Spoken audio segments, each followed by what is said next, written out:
The Mayor of Gisborne, along with one of the major trucking operators in and out of the city and indeed the region, are calling for State Highway 2 through the Waioeka Gorge to be made more secure. The Mayor, Meng Foon, has told Checkpoint that he and other regional mayors are waiting for solutions from NZTA as they seek to make the main road between Gisborne and the north of the country, including Auckland, Hamilton and Tauranga, less vulnerable to slips.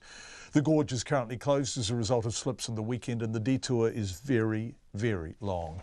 In 2012, the Waioeka Gorge was closed for a month and millions of dollars were spent on the clean-up and on slip-proofing it to keep it open. Heavy rainfall, river flooding, steep hillsides, thick bush and a winding and very narrow road in parts make the risk of slips a fact of life. But Meng Foon says the road must be protected from them. Well, it may be a fact of life, but it's terribly frustrating. To study the gorge's track record, it's illuminating to quote NZTA itself as they respond to individual incidents.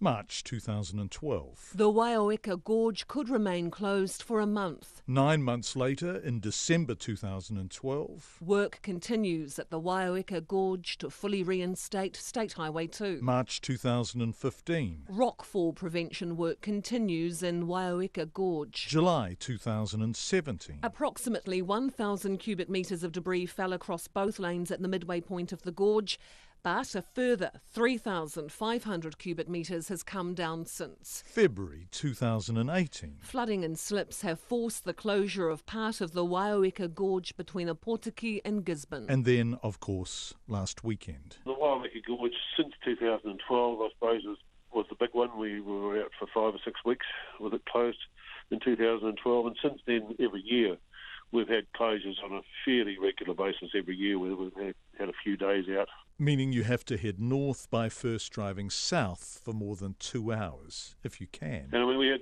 situations last year where it wasn't only closed, the Waioeka wasn't closed, but we had a weather bomb towards Napier as well, and that closed the road south. So actually Gisborne was cut off for a couple of days last year, both directions. That's Steve Wetherill, Chief Executive of Wetherill Transport, a trucking company that's one of the very biggest users of the roads in and out of Gisborne. In Auckland, Tauranga, Hamilton, etc., where over 40% of the New Zealand market lives, well, usually they access those areas by driving north up State Highway 2. Usually. So at the moment we're transporting everything. We're going via Napier. So we go Gisborne south for 2.5, 3 hours, and then turn up and come over the Napier Taupo and back up to Auckland and Tauranga that way. And what's that adding to your trip? It's adding a good 2.5, 3 hours to the trip. That's each way, and time is of the essence because what's in those trucks? Fresh fruit and produce. Our biggest customer is leader brand produce, so there's a lot of salad and broccoli, lettuce, etc.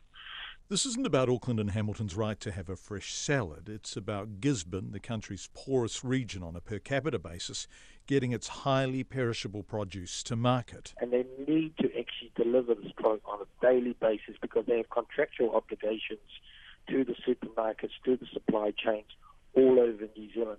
That's Meng Foon, Gisborne's mayor. Having good transport systems, getting our products out there fresh first is mightily important to the well-being of our community. When they can't, from the growers to the transport operators to the buyers they're serving, Mayor Foon sums it up with a famously delicate New Zealand turn of phrase. They are frustrated to buggery. It's not that the goods don't get through, there are contracts, they have to basically.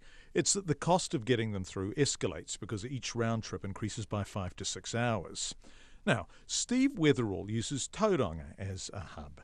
His drivers can do a return trip between there and Gisborne each day, meeting drivers doing return trips between Tauranga and Auckland. Very simple, very manageable, very efficient, and everyone gets home at night.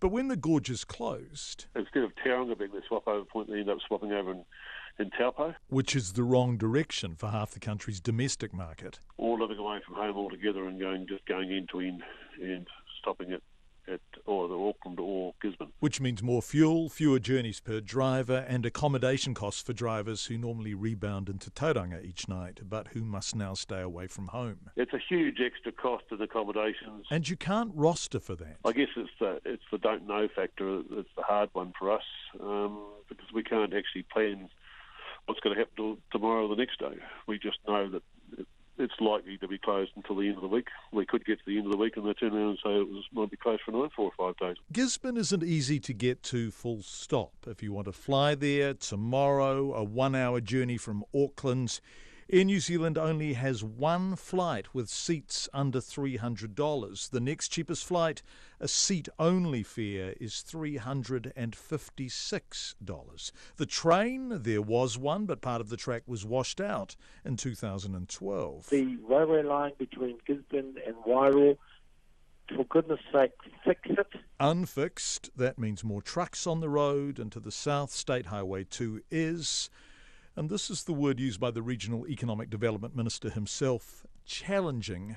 And to the north, well, this week it's closed. Here's Mayor Foon. We've been in talks with New Zealand Transport Agency for a couple of years now in terms of the three mayors getting together, Napier, Wairau, myself and Opotiki, to actually chat about the route security of State Highway 2. To date, not a meeting. So, mayors raised flags, and transport operators can give you a detailed list of all the times this has happened before. Gisborne just wants a road to the north that stays open. They don't mind the fact it's long and winding. They understand they live a long way from almost anywhere. But for the road to be shut as regularly as State Highway 2 is, well, they've had enough of that. It messes up a lot of people's lives and a lot of people's ability to get their produce to market on time. That's Steve Wetherell from Steve Wetherell Transport, from Wetherell Transport. We'll hear more from him after 6, and we're also going to hear from NZTA's Regional Relationships Manager, who is working on a solution. Obviously, this is a risk-prone area. How do you keep, slip-prone area. How do you keep the slips off the road